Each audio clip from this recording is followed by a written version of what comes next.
Hey everybody, it's James Freeman. This video shows an independent journalist being arrested by Kenosha police last year during the protests and riots in Kenosha, Wisconsin. Yes, there were both. There were people who were protesting well within their First Amendment rights. There were also people who were out destroying other people's private property, which no one has a right to do. In the video, Kenosha police approach an individual who's standing on the sidewalk recording and inform her that there is a curfew in place. The curfew was put in place by Kenosha County Sheriff David Beth.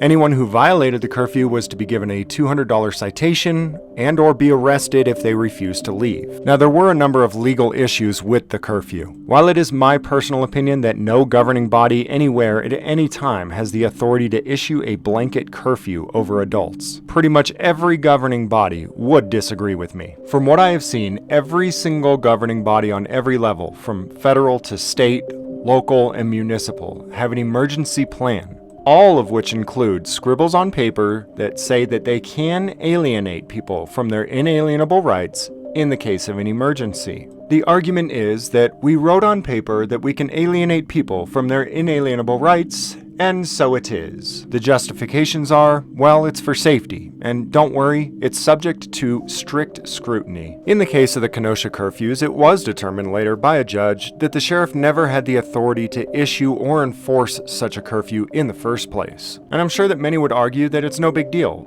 The judge threw out the citations, no harm done. But once again, of course, I disagree. About 150 people were arrested just for curfew violation, not for any crimes. That means that this illegal, unlawful, unconstitutional curfew stripped over 150 people of their liberty for a number of hours while they sat in jail. I believe that stripping people of liberty without due process is taken way too lightly. Each of us has a limited amount of time in this life. To take away someone's liberty for a portion of that time is to take away a portion of their life. Now let me point out also that over 100 people were arrested for actual crimes, not curfew violation. Therefore, the police were having no trouble picking out, spotting, and arresting those who were actually committing crimes. Another claim made that's now resulted in a lawsuit is that the city and police used the curfew to silence the voices of those who peacefully demonstrated against police while allowing those who were pro-police to stay out. So while this contact initially starts out about curfew violation, which would have made for an illegal and unlawful arrest in the first place,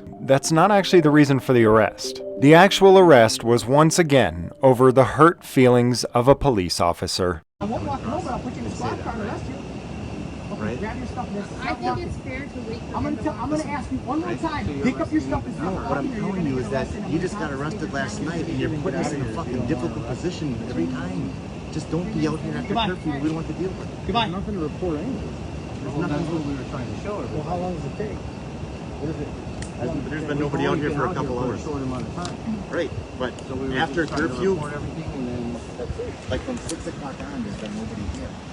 Ma'am, keep walking. I'm going 397. I'm walking. Don't touch me. Don't touch me. I'm walking. You don't need to touch me. Goodbye. I'm walking. You don't need to touch me. At this point, you're just showing all of us how little your is. I'm out. You're under arrest. For what? Disorderly conduct and curfew. I'm not. You've got four. Don't touch me. I haven't done anything. She's under arrest. For what? For what? I haven't done anything. I'm not doing anything. You literally. I literally. He's Calm like down. waiting for this. Calm down, okay? What are you? Okay. Put your phone down, ma'am. Hey, can I give him my phone? Put your phone down. You're under arrest. Yeah, you heard right. She was arrested for telling a Kenosha detective that he has a small rooster. Once you tell police that they can alienate people from their inalienable rights, nothing is off limits. It's a slippery slope, and while every single governing body, judge, lawyer, will tell you that there are situations under which it can be legally done, I would point you to the fact that previously, governing bodies, judges, and lawyers would all agree that there were legal conditions under which one man could own another man. We have written it upon the parchment, and so it is. I believe it is your duty as a human with a conscience to always question perceived authority.